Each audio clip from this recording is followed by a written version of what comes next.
साचो सतराम। सच सतराम ने समझाया, सुख देने वाले ही सुख पाते हैं।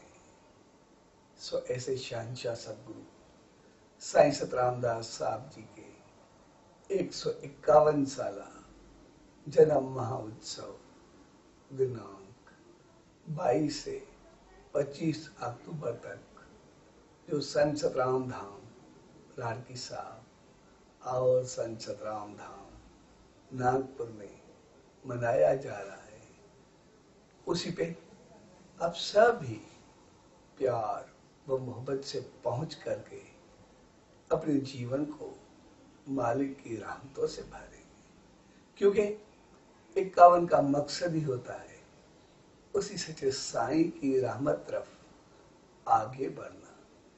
सो ऐसे मौके को हम छूटने ना दें और उसमें पहुंच करके जीवन को भाग्य से भरें।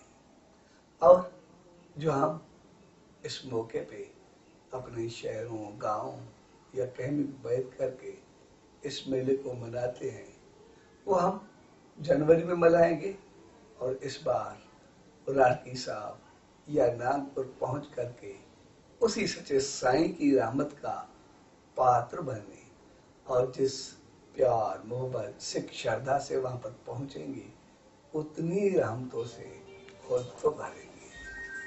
सो उसी सच्चे साईं से यही इल्तिजा कि ऐसी सुम्मत व रहमत बख्शे कि सदा उनकी रहमत को पात्र रहे और सदा ही जीवन भाग्यशाली रहे।